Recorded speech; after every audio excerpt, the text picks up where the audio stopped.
একের মতো হাসি মারো।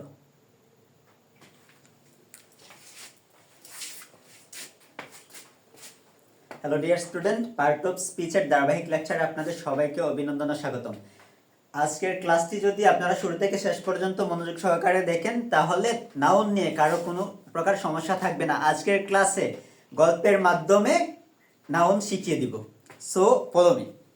তার আগে আমরা জানবো পার্ট অফ স্পিচ কি। শুভ, তুমি বলো তো দেখি পার্ট অফ স্পিচ কি? বাক্যে ব্যবহৃত প্রত্যেকটি ওয়ার্ডকে পার্টস অফ স্পিচ বলা হয়। আচ্ছা, ওই সংজ্ঞাটাকে আরেকটু বিশ্লেষণ করে বলা যায়। পার্টস শব্দের অর্থ হচ্ছে অংশসমূহ এবং স্পিচ শব্দের অর্থ হচ্ছে বাক্য। তাহলে বাক্যের অংশসমূহকে পার্ট অফ স্পিচ বলা হয়, বা বলা যায় সেন্টেন্সে ব্যবহৃত প্রত্যেকটি ওয়ার্ডকে এক একটি পার্ট অফ স্পিচ বলা হয়।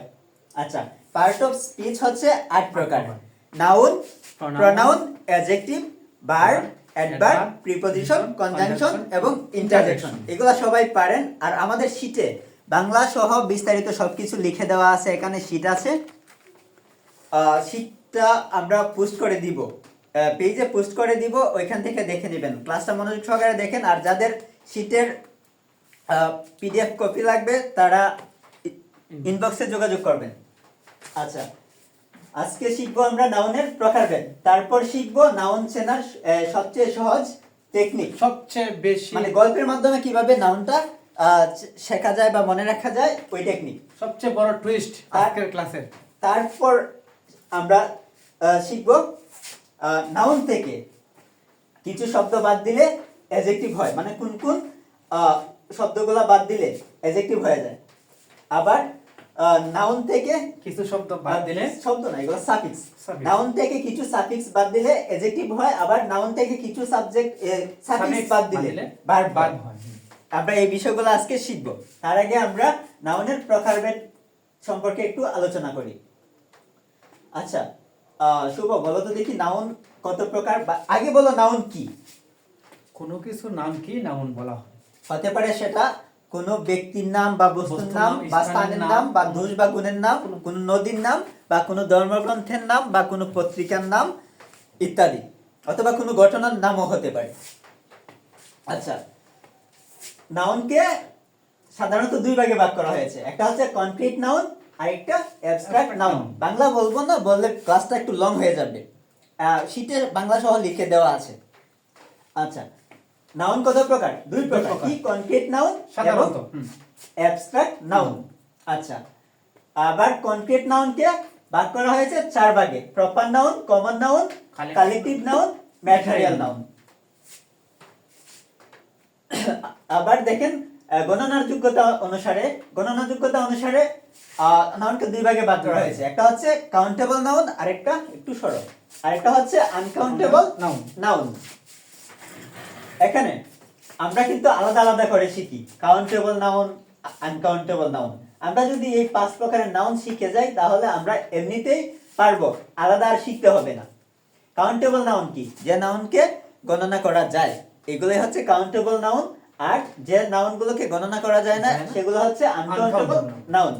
এখানে প্রপার নাউন, কমন নাউন এবং কালেক্টিভ নাউন, এই তিনটা নাউনের সবগুলাই হচ্ছে কি কাউন্টেবল নাউন।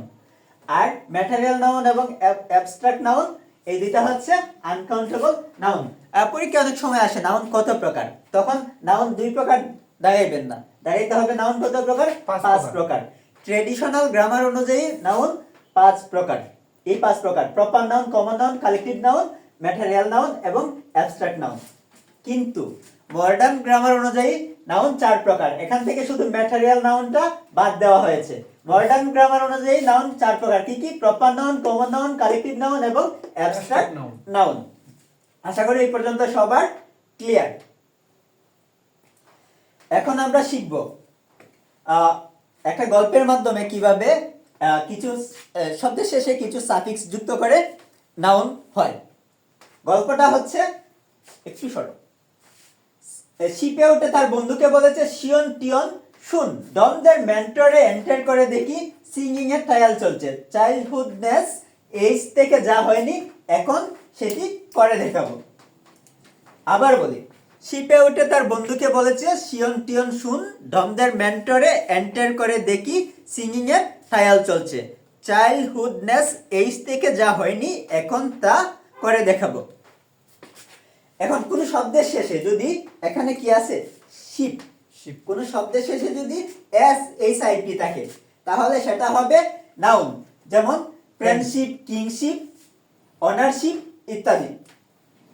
কোন শব্দের শেষে যদি এস আই ও এন থাকে যেমন টেনশন, সেশন ইত্যাদি, বা যদি কোনো শব্দের শেষে টি আই ও এন থাকে বা ডি ও এম থাকে, এম ই এন টি থাকে, ওর থাকে, অথবা ইএনটি থাকে, অথবা কোন শব্দের শেষে ইয়ার থাকে, অথবা কি শব্দের শেষে এস আই এন জি সিম, বা কোন শব্দের শেষে আইএনজি থাকে, আবার কোন শব্দের শেষে টি ওয়াই থাকলেও সেটা নাউন হয়, কোন শব্দের শেষে এল সাফিক্সটা থাকলেও নাউন হয়, কোন শব্দের শেষে এইচ ডাবল ও ডি থাকলে সেটা নাউন হবে, কোন শব্দের শেষে যদি নেস এন ই ডাবল এস নেস থাকে তাহলে সেটা নাউন, কোন শব্দের শেষে এজি এইচ থাকলেও সেটা নাউন হবে।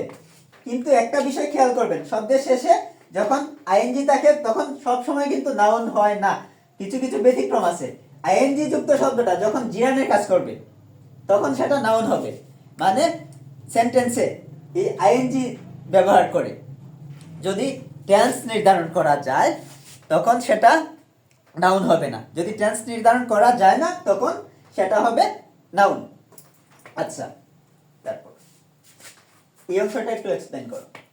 এছাড়াও শব্দের শেষে এছাড়াও ইনস ইনস ই আর ওয়াই হ্যাঁ আর ওয়াই একটু একটু হ্যাঁ টি বা এই ইউ ডি, এছাড়াও যদি কোনো শব্দের শেষে ENC ence E R Y T U D E Y I S T I C E L E T O C K U R E I T Y C Y M O N Y I S M এবং double E এই সাফিক্সগুলো শব্দের শেষে থাকলে সেই শব্দটা noun হয়ে যায়।